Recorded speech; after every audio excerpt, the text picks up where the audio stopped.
Start. Hi, my name is Renee Hobbs. Tonight's date is February 16th, 2017, and I am here with the amazing students of COM 416, Propaganda. And this is a fully online class, but we have this 1 hour synchronous meeting every week, and so delighted that lots of you are joining. So I'm going to switch over to active speaker. I see here on the line. I see Mira. I see Nicole.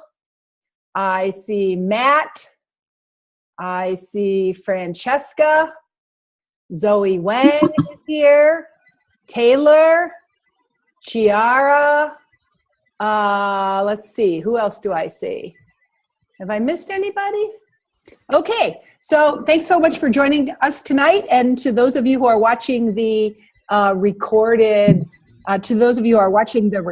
broadcasting, you're missing out on a lot of the fun, but we understand that's kind of okay.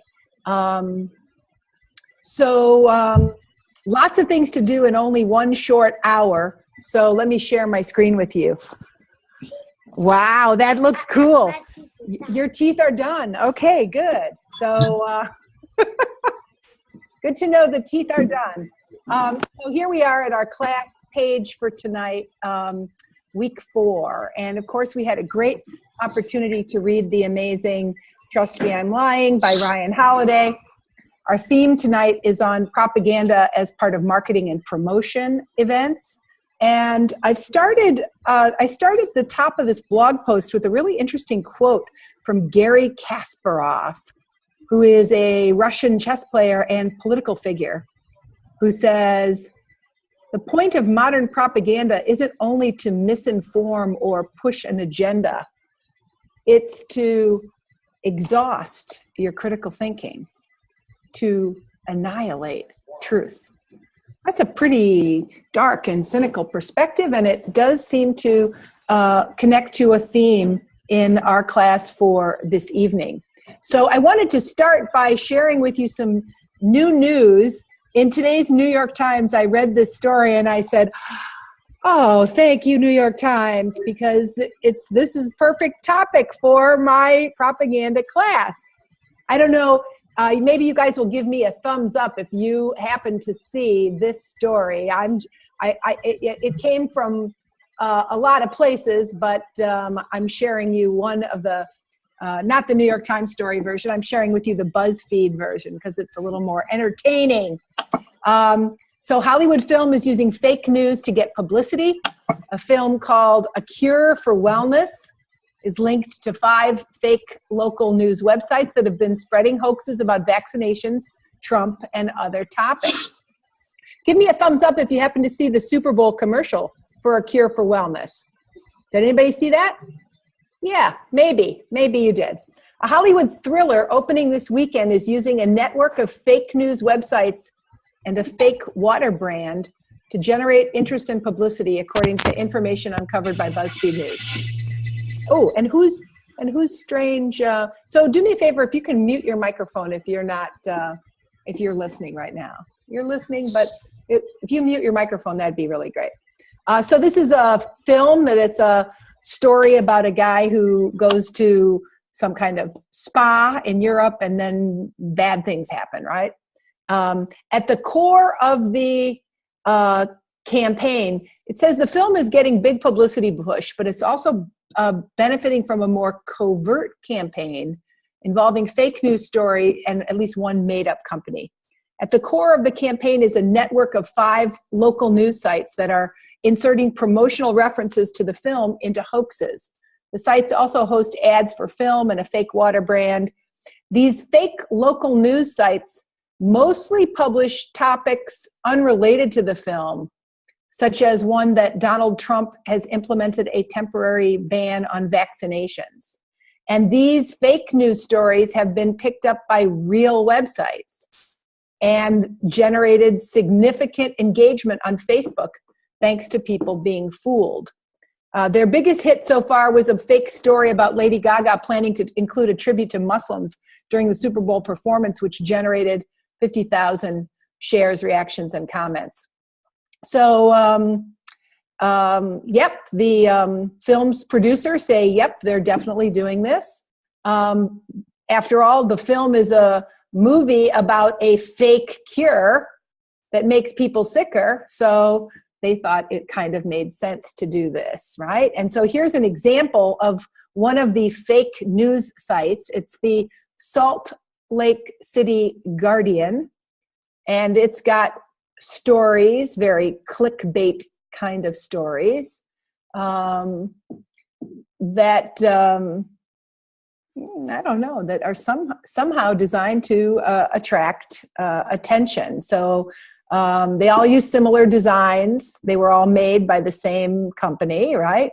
And they all have some of the same fake stories, like this one, the false story, Trump depression disorder classified as a disease by the American Medical Association.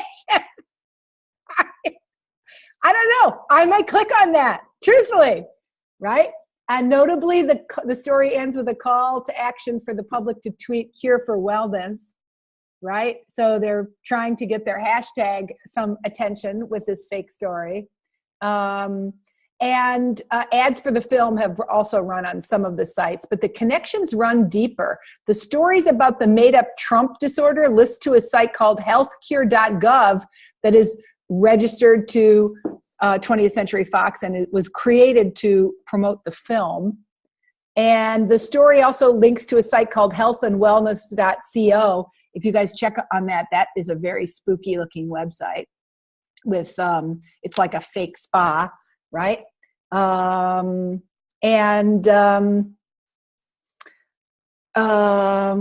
Yes, and then there's this most overt connection between the film and the sites is a recent fake news story about a man being left in a catatonic state after watching the film, right? So there are many connections between the film and fake sites, but the average reader seems unlikely to notice, and especially the anti-vaccine parents, right? The anti-vaccine parents seized upon the fake sites. The sites are also willing to capitalize on potentially deadly natural disasters and political polarization to generate traffic and engagement, right? So this was about the fake, a story from today falsely claimed that Trump denied California federal funds to help the situation in Oroville, where 180,000 people have been evacuated due to the dam problem, right? So after this story, however, the domains belonging to most of the fake news sites were redirected to the film's official website. So when they got caught, they took it down. So you can't now see those fake news sites because, you know, they decided the game was over. So in light of our reading this week, we might see this as a clever marketing technique, or we may see this as something, truly disastrous. Or our views might be in the middle. So let's discuss. Fake news created to market a movie. A good thing? A bad thing? Or what?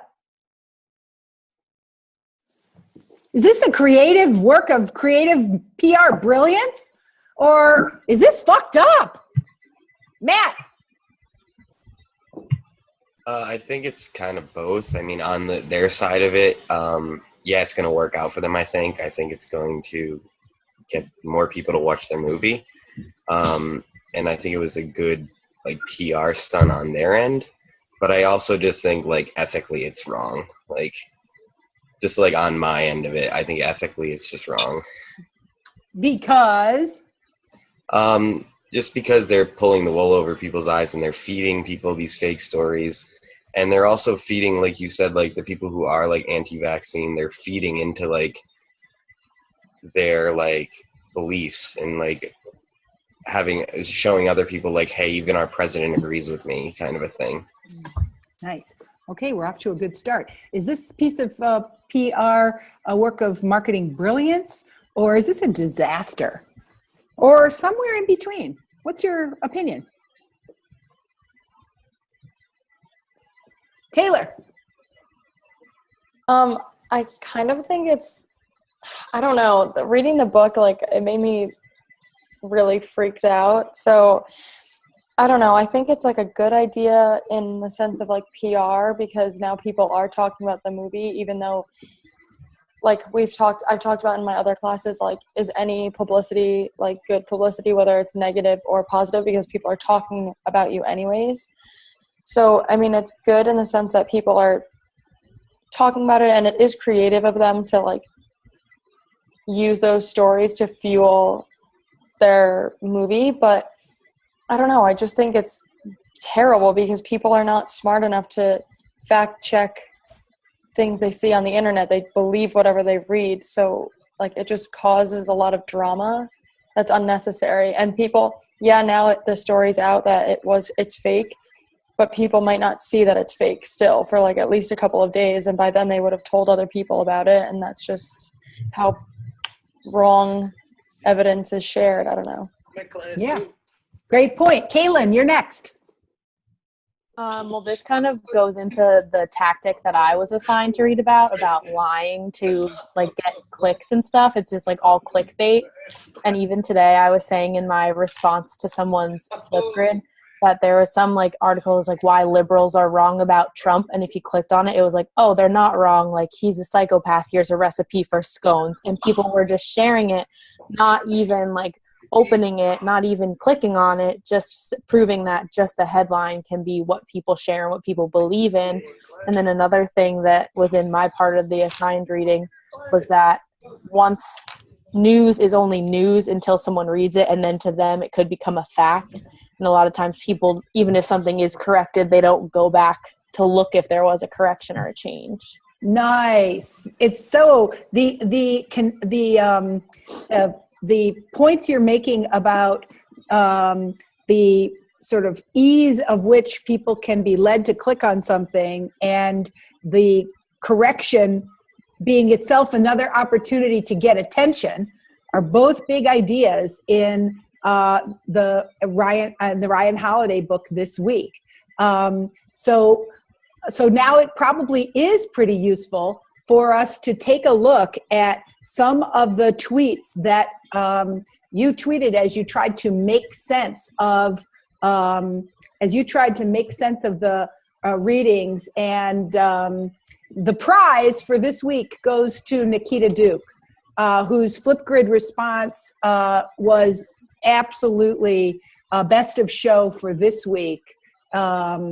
Really a strong response that got me thinking. And I actually responded to a bunch of your Flipgrid responses because they were so interesting. But let's do this. Let's follow Kaylin's lead in talking a little bit about the key ideas that you got from your portion of the book. If you're like me, you devoured this whole book because it's such an easy read and it's so freaky interesting.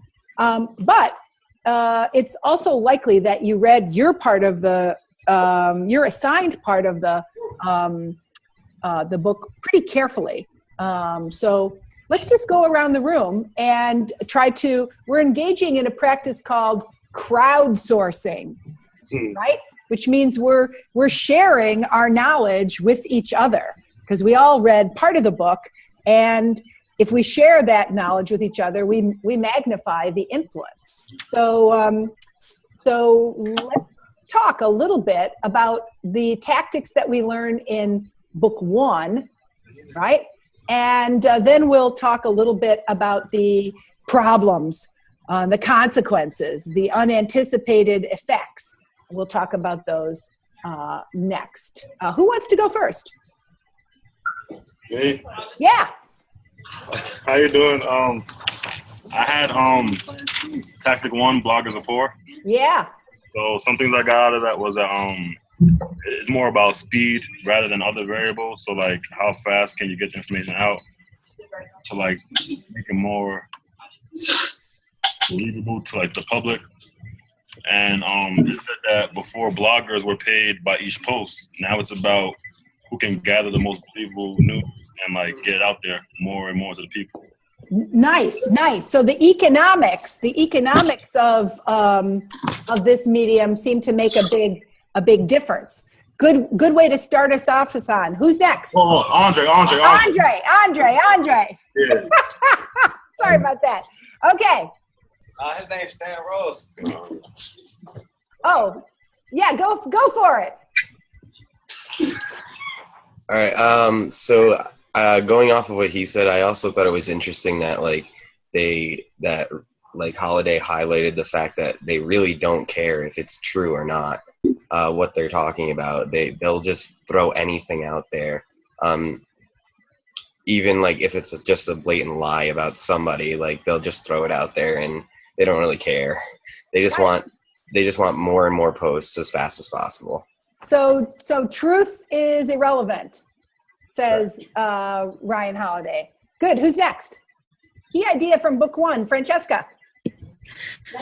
So I read Tactic 9, Just Make Stuff Up. And in this one, he basically talked about how he would use stuff for American Apparel, but then stuff like he got a lot of negative press back at him. Now basically you have to fix manipulation with manipulation, and just keeps getting like piled on top of each other. Really interesting. Yeah. Louisa.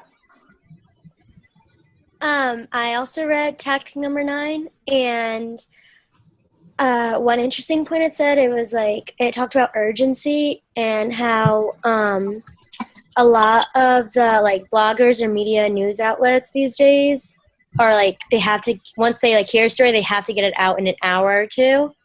So they might be getting some facts, but they're not getting all the facts. So that's where they're forced to sort of make up things that would appeal to their viewers or readers. Key idea, manufacture urgency. Good work, Louisa. Who's next? Key idea from book 1. Mira.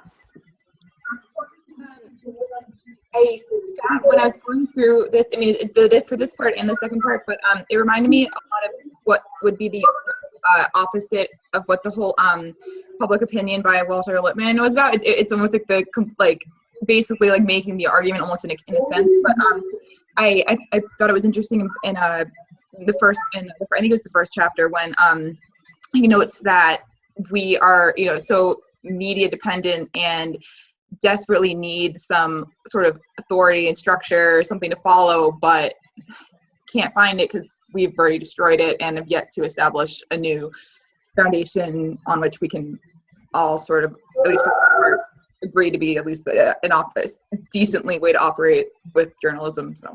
Yeah. Now, Mira, you talked about this in your Flipgrid response in a really beautiful way. And as I remember, that real argument happens at the end of the book when he literally says, we have no authority and we have no context. So our ability to interpret messages has been really compromised. And it is interesting to think about how that relates to Walter Lippmann's ideas about whether or not citizens were capable of interpreting the complexity of society in a modern age, and whether or not they needed experts, right, to manage public opinion. So it goes way back to, I mean, I learned this I had a few of my other classes that it even goes, this is even something that like Plato back would have supported. It's like, it's this whole concept of, it's kind of finally coming. I think it's probably been that this has been a two-sided thing for a long time, and it's always just sort of been easier to say that people just aren't capable of figuring shit out, but really now it's so clouded with stuff that wouldn't even make sense to figure out, or is deliberately designed to make it just be there so you can click on it. You're right. And in some ways that's a philosophical frame around which this whole week 4 needs to be reflected on, right? Is what is your view of human nature? Are people vulnerable, victimized, and dupes? Or are they capable and competent?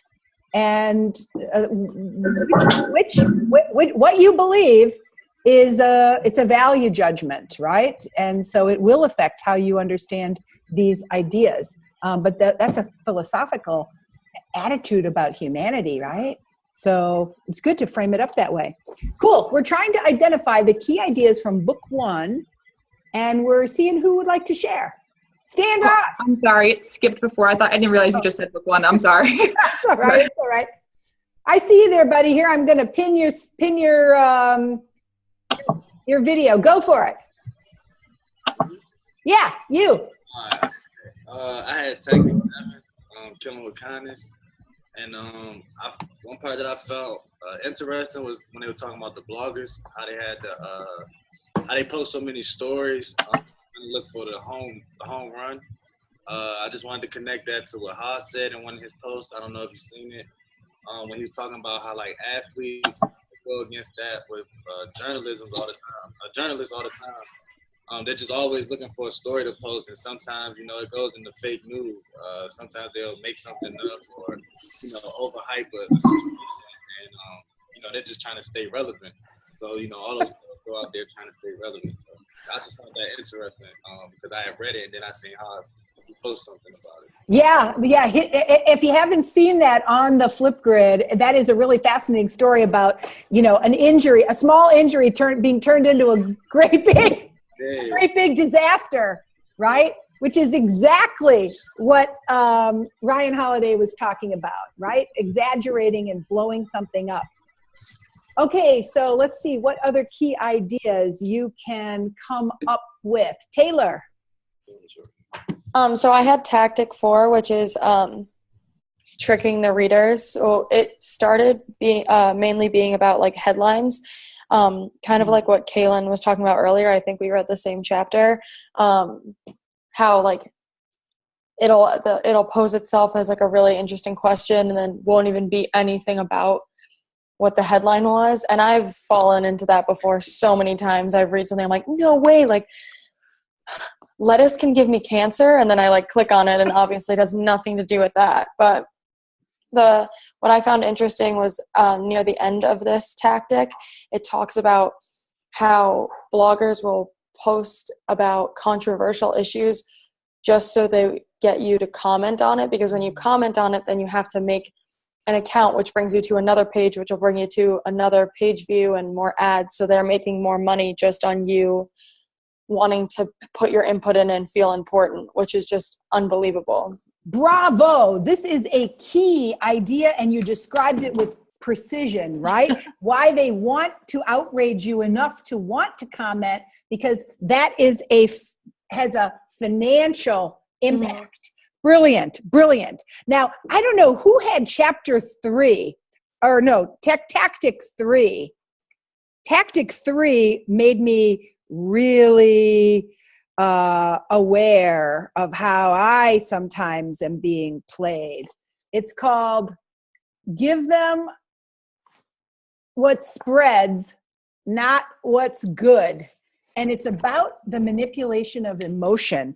And it's all about the research on people will share what kinds of content activates what kinds of emotion, and which kinds of emotional activation are more shareable, right? So, anger, fear, excitement, that invites us to share, right? That was intriguing to me, because I feel like a lot of times I make distinctions between liking something and sharing something. And probably if I would go back and look at what I share, it might be related to that. So maybe I'm guilty of it myself. Matt. Yeah, I just wanted to say that to your point, that towards the end of the book, Holiday highlights the fact that some people. Oh man, I just blanked out. It'll come back. Be All right. patient.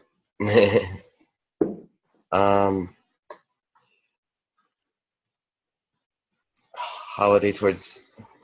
I don't know. I lost it. All right, no problem, no problem. Next person. When it comes back, you can share. It's probably a good time for us to now move to talking a little bit about key ideas from the back of the book. This is where he describes kind of the what can go wrong and what are the consequences of this kind of lying, right, as a marketing and promotion strategy. Anybody want to share any of the ideas that you got from the second half of the book? Yeah, Kaylin. I'm going to try and find his name really quick. I had The Myths of Corrections, and it talks about the blogger Matt Drudge, who broke the Monica Lewinsky story. But he also, like, someone gave him, like, a tip, I guess, about someone in the White House that was, like, abusing his wife, and, like, how the White House covered it up, and he wrote this article about it.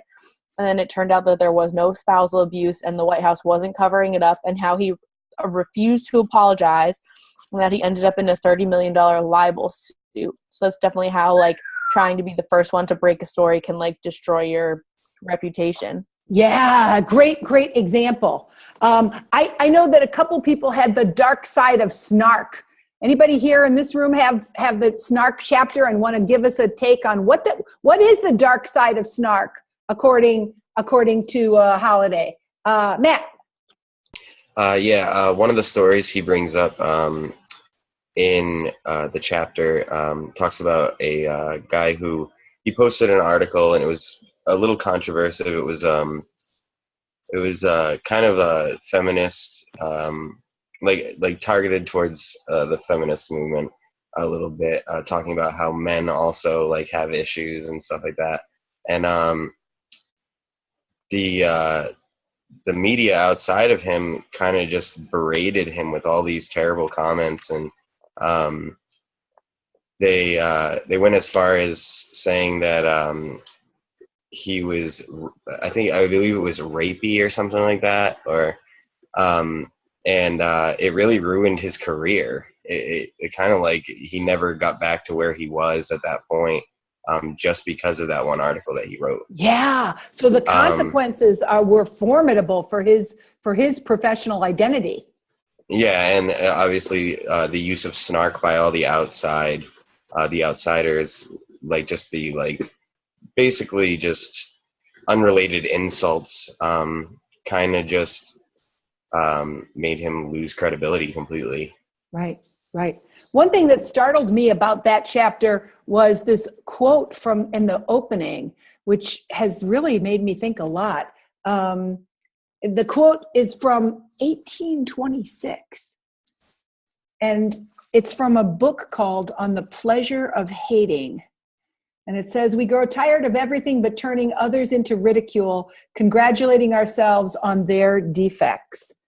And I've been thinking a lot about how the intensely social nature of the internet does create opportunities for hating to become a pleasure. And that is something that, when we recognize it in ourselves, we should think a lot about. And when we see it in the people around us, we should call it out, because I think it's really dangerous. And I want to know more about what was going on in 1826, right? That was creating that culture of hating, and what forces helped to, dial it down a little bit. Okay, well, we could obviously talk about this book for hours, right? Because it is such an interesting book. But what I want to do is I have to move on because it's already 7:30, for goodness sakes. And I need at least a little bit of time for you guys to discuss one of these 10 questions in a small group activity. So let's take a look at the questions. I'm going to put you in small groups of 3 or 4, and you're just going to choose 1 or 2 questions to answer. You choose the question that you want to answer and you answer it, and then see if everybody in your group can share a comment or a question about one of these questions, right? So why does Holiday call all web content blogs? What is the page view imperative? What is trading up the chain? Why is web content that is overstated, polarizing, and incomplete so effective for marketing and promotional purposes? What does Holiday mean when he says blogs are built to be sold? And Ryan Holiday lies to the media to get attention, but he also recognizes that the excesses of the modern blogosphere are too easy to exploit. What are some of the tricks that he used to get attention? And what are some of the short-term and long-term consequences of such strategies? What does Ryan Holiday think is the solution to the problem of fake news? And given his background and experience, is Ryan Holiday trustworthy in his description of his work and activities? I mean, after all, like, this guy lies for a living. Do you think he's telling the truth in this book? Right? Why or why not? And finally, what questions do you have after reading this book? So thumbs up if you understand what we're doing next. You're going to pick one question to explore and go around the room in your small group. Looks like you guys are ready for that. So let's get you into breakout rooms. All right. So there you go. Pretty soon you're going to get a little notice saying join the breakout room. Join that breakout room. We're only going to talk for about 6 minutes.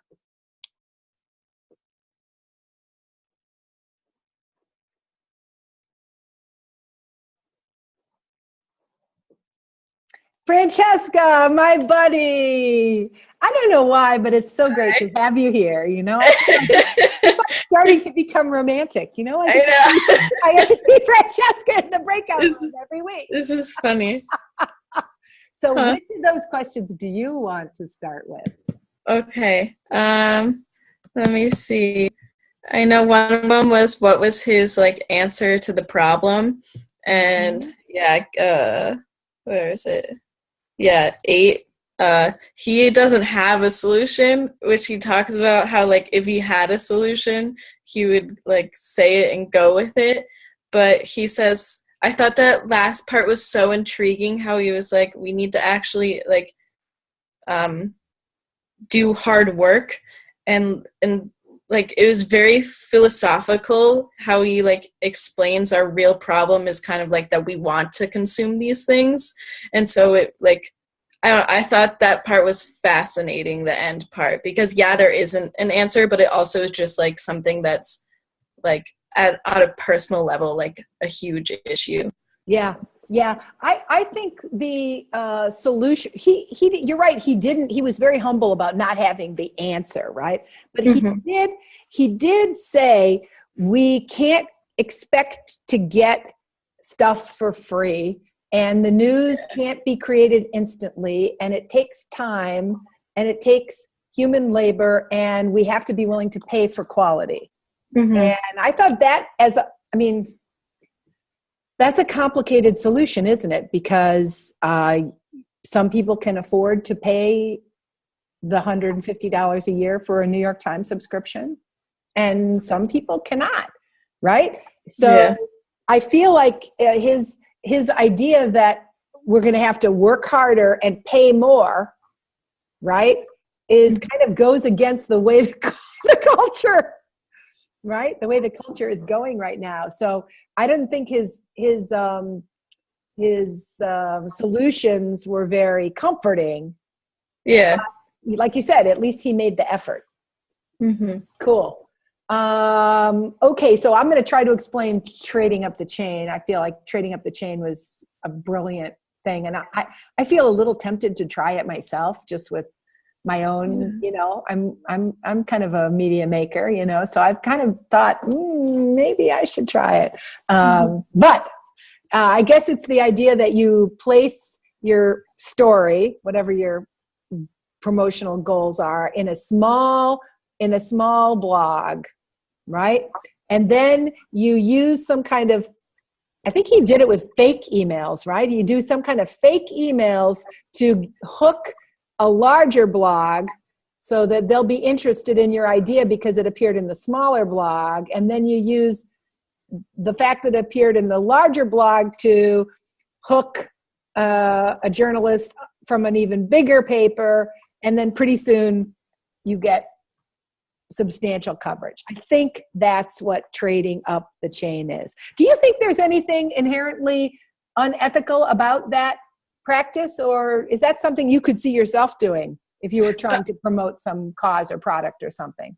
I definitely think it's very unethical, but I read the second chapter just because I was like into it, and how they used it for like a good cause, and they what was it? It was some nonprofit that they got, like his friend did like a couple of things and got so much money and got on like national news. So I thought that was so inspirational at a time. Like now, I feel like now it's so hard to create change, but reading that was like very inspiring, I thought, because there could be there's good and bad. And I thought that was like a good way of using it, even though it is definitely like a lot of the times used in an unethical sense. Yeah, I totally agree with you. I think that technique could be used for good or bad purposes. And for me, I think the line for me would be, I'm not into creating fake identities, and I'm not into creating fake emails. And I don't know that I would, that's a step I wouldn't cross. I might enroll my friends to help me promote, right? I might get a bunch of people to assist me, but I'm not sure I would feel comfortable creating a fake identity and essentially deceiving a blogger into thinking I was somebody other than who I was. I think that would, I don't know. I'm not comfortable with that. I know some people would be okay with that, but I don't know. That does not sound fun to me. Yeah, it is a kind of creepy level. I feel like you have to like be okay with like lowering a little bit, especially just because it's the internet and you kind of have that like trust in people that I don't know, I guess the internet is built on that. Like the whole idea around the internet is built on that like human trust. Yeah, it's true. So in a way, it is a bit exploitive, and it goes against the ethos of the internet. It's really true. It's really true. Okay, so let's see. I think we'll close the room now. The two of us have done our talk, right? We'll see if everybody else is done, right? So, yeah, I do think this book raises a lot of questions about what he's leaving out and what he's omitting. And I searched all over the internet to find some critical perspective on this book. I couldn't find it. So I was curious. Yeah, he says that in the last section. Like, I left some stuff out, and I was like, exactly. No. I wonder what it was. Right. All right. So not everybody is back, but some of you are back. Which of these 10 questions was the most interesting question to you? Yeah, you. Yeah, I'll start. Well, we answered a couple questions, but I think number 9 was kind of interesting. Talking about, do we trust Holiday or not? And we all agreed that we wouldn't, just because it's almost like he's he's the example of what he's talking about, you know. So right, we wouldn't trust him at all. Right. So reading this book, you have to even take it with a grain of salt, right? Because of that. Okay, so maybe question 9 was the most interesting question. Did anybody have a different question that you thought was the most interesting question? Yeah. I can't quite see who that is. Is that Louisa? Is my camera okay? Louisa, your camera is good. What was the most interesting question to you? Well, number 9 was definitely interesting. We had a lot to talk about that one, but we also discussed question 1. And we discussed that. I know he mentioned something about like why he thought they were blogs, and we kind of came up with like our own little thing. And essentially we were saying how even like you can't find an article, whether it be news or like, you know, some stupid fashion blog or something like that, without getting a sort of bias and opinion into it. So like there's no article out there that's purely fact. Yeah. So that's what blogs are. Blogs are like opinions. Yeah. So that's Yeah. what we want. That's good. That's actually a really key idea. And of course, in the media literacy community, we say all media messages are selective and incomplete. Even the ones that are accurate, factual, and unbiased. By definition, if a human created it, it's going to be selective and incomplete. Because whenever you construct a media message, you make choices about what to leave in and what to leave out, right? And that inherently creates bias, right? So it is a very interesting, his reason for calling everything blogs is based on a media literacy principle. All media messages are selective and incomplete. That doesn't mean they're all equal in quality, right? It just means they're all selective and incomplete. Okay, so great discussion tonight. I knew you guys would love this book. I had no idea when I was designing this course like a year ago, I had no idea that the world would erupt in this way, making this topic so relevant. So I'm really happy about that. Okay, now the cool, fun, what's next, right? What's next coming up for you is Leap 2, due March 2nd, right? So let's take a look at what Leap 2 is all about. Leap 2, critical analysis of propaganda. It's worth 150 points or 15% of your class grade. In this assignment, you critically analyze a piece of contemporary propaganda from the Mind Over Media website. Select an example of propaganda from the Mind Over Media website or upload a piece of propaganda to the Mind Over Media website. Develop an informative critical analysis of the example you have selected and create a screencast video, 3 to 5 minutes in length, where you answer some of the questions below. First, let's go to the Mind Over Media website. I created this website with some colleagues, and right now it has 750 examples of contemporary propaganda. 750 examples of contemporary propaganda from all over the world. Of course, anyone can upload propaganda because this is a crowdsourced gallery. So if you don't see a piece of propaganda on this website that you want to analyze, upload it. Upload it. Explain why you think it's propaganda and tell me a little bit about the background, the context, and what you know about it, and upload it to the website. So you're not really limited in any way in terms of what propaganda you choose to explore. All right. So create a screencast video, 3 to 5 minutes in length, where you answer some of the questions below. Here are 12 questions you might answer in your screencast. What ideas, information, and content is presented in the message? Why is this message a form of propaganda? What type of propaganda is this? What are its key features? Who's the author and what's the purpose? What type of organization or structure supports the work of the author? Who's the target audience for the message? What techniques are used to attract and hold attention, activate emotion, and influence attitudes or behaviors? What was the political, social, economic, and cultural context in which the message was created and viewed? What are some potential audience reactions to this message? What are the possible short-term and long-term consequences or effects of this message? What ideas, information, and content was omitted from this message?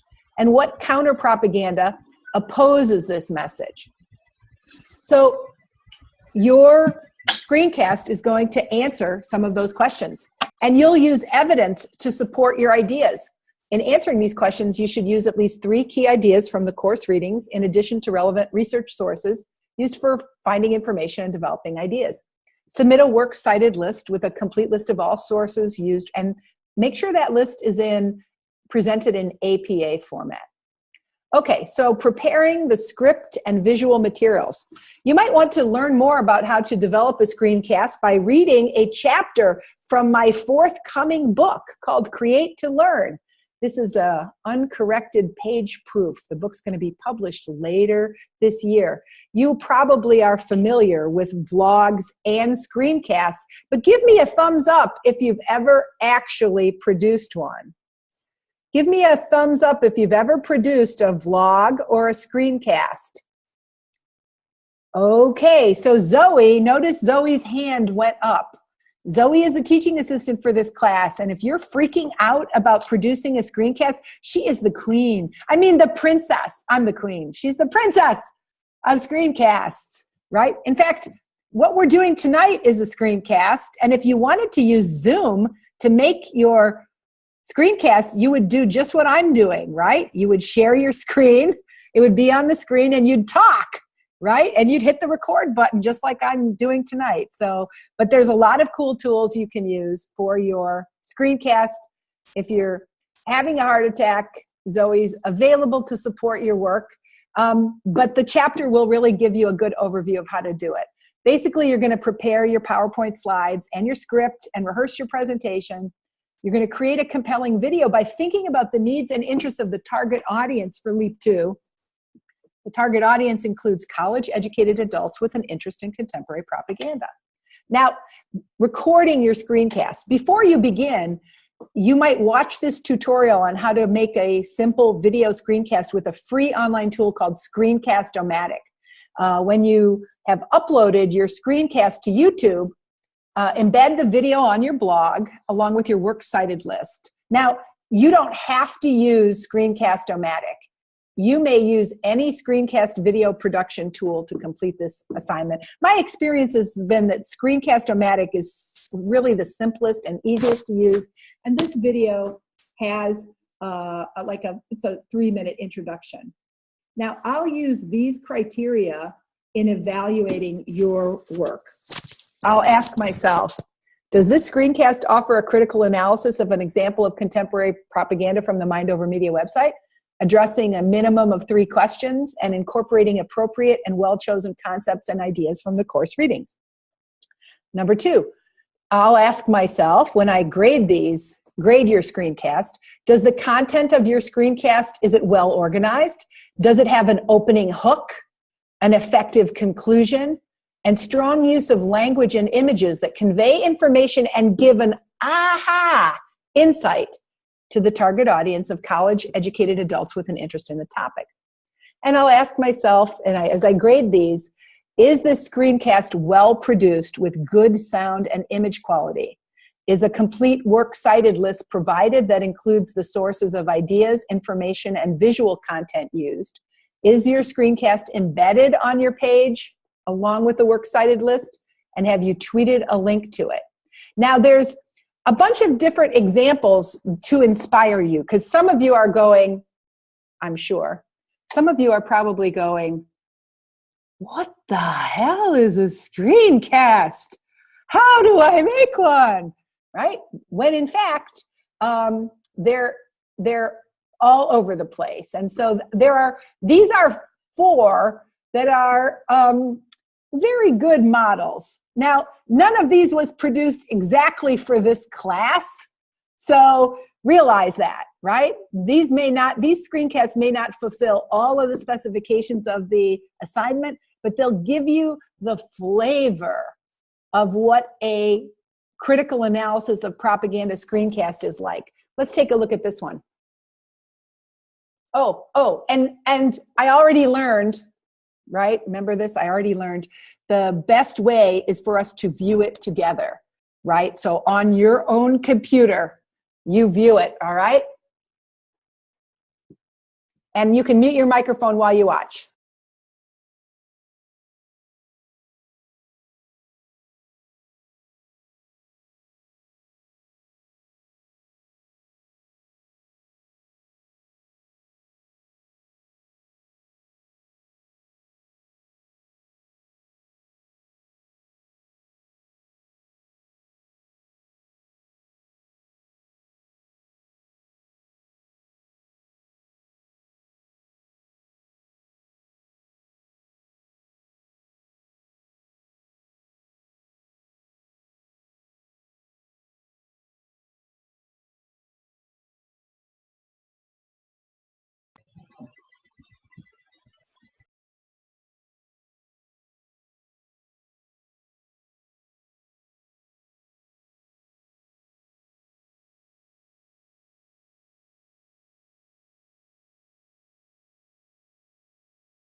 Um, Professor, you're on mute. Oh, thank you so much for telling me. I'm chatting away here and not even realizing I'm on mute. So I think what I said just a few minutes ago, thank you so much. What I said was what we just saw was produced by 2 college students from the American University in Beirut. And so that is an example of the type of work that college students can produce as part of a course assignment. And although it doesn't completely fit this assignment, it gives you the spirit of it, and you'll see some other examples that might inspire you as well. Let's see what questions you have about LEAP 2, which is due on March 2nd. What questions do you have?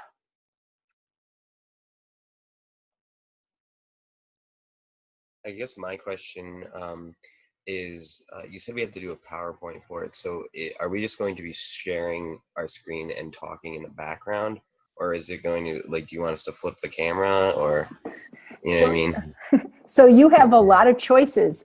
If you show your face like we're showing our faces now, it's more like a vlog, right? Okay. And if you show what's on your computer screen, which might be a PowerPoint slides, or it might be moving image, right? It might be a YouTube video. Whatever you're displaying on your computer screen, then it's a screencast. And you're free to use a combination of vlog and screencast. Sometimes you might want, to be seen, and other times you might want to show what's on your screen. All right, thank you. Matt. Great question. Who's got another question?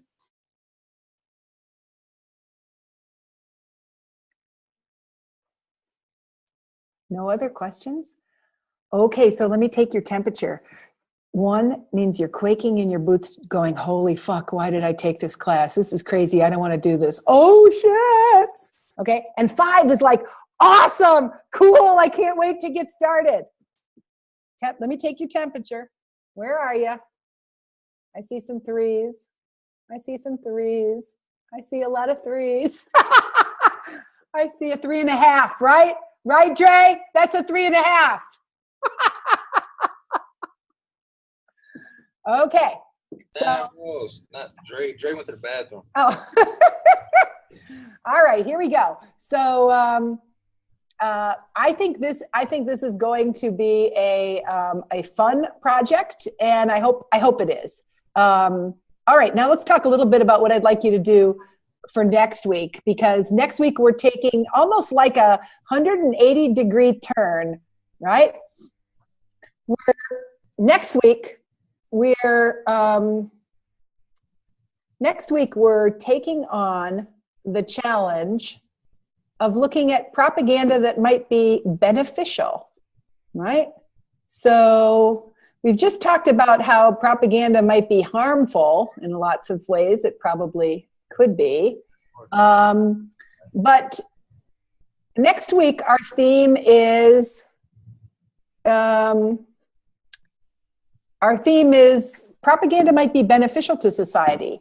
So step 1, I'd like you to view I think it's a 30-minute film called From One Second to the Next. It's produced in 2013 by Werner Herzog. It's a film that is quite emotionally moving.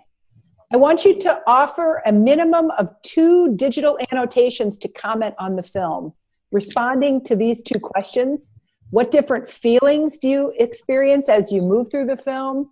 And what techniques are used to evoke emotion and create feelings of identification? From 1 second to the next, let's just take a look at the first 30 seconds.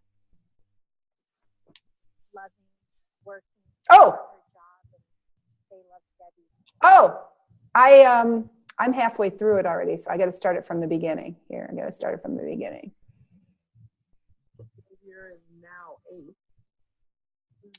I need to start it from the very beginning. There we go.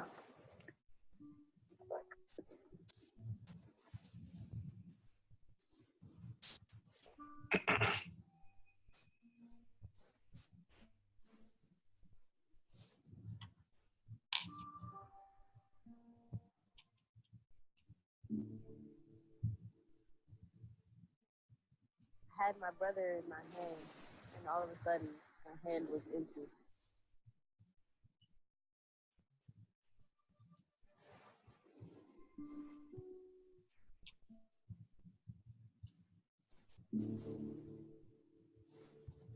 Xavier is now 8. We call him X. He is to us the mighty X-Man. X as a little person. Okay, so this short film is about texting and driving, and you're going to comment on it first, and then after you comment on it, I want you to establish an account at Docent EDU, which will allow us to engage in collaborative annotation of digital documents. Use the class code UKWZ and sign in with a Google ID. I think it might work with URI, but sometimes URI blocks certain things. So you might have to use a non-Google ID, a non-URI Google ID. You must install the extension to use this tool in your browser. You're going to see a short article by Ian Crouch, Why AT&T is Talking About Texting and Driving, from the New Yorker magazine. Read the article and answer the questions shown. Here's what it looks like. I already have installed the Docent EDU extension, which lives up here in my browser right there. And when I click on it, I see a skin pop up. Do you see this little purple thing in the corner? It pops up, and it's going to present you with some questions below the text. So, it's taking its time to load. But as you read this essay, there'll be places that I've placed a question for you to answer, right? And so I'm just going to scroll down to show you what that looks like, right? Because you should be able to see that here. There are 3 questions that I'd like you to answer in responding to this New Yorker piece. Okay? Now, let me talk a little bit about the third and final thing that I'd like you to do. I want you to, after you read and comment on the New Yorker magazine article, I'm going to give you a choice of 3 readings. They're all cool, but you're only required to read one, and you can choose which one you want to read. Make a choice of the following materials, and after reading, describe some key ideas that you learned on the Moot discussion board in the response to readings week 5. There's a really cool essay on the power of visual material. There's chapter 6, how to analyze propaganda. And there's chapter 4 from our textbook that we're reading, David Welch's Trap Your Germs, Propaganda as Public Information. I've put an optional activity, given that we're thinking about the positive benefits of propaganda, and you might want to explore the Do Something website. We're planning to meet next Thursday, February 23rd. Your Leap 2 is due March 2nd. We're almost finished grading with the Leap 1s, and we should have those grades to you by the end of the week. You should have received an email from me if you did quiz 1. And if you guys have any questions, what's the best way to reach me? Twitter. So true. So true. Okay. So we're 1 minute past our time, so I want to be respectful of the time. So this time we are giving the Pulp Fiction sign off. Okay. So fingers up. Ready? All right. Signing off with the Pulp Fiction sign off. This is Renee Hobbs and the amazing students of Com 416. You guys rock. We'll see you next week. Bye now.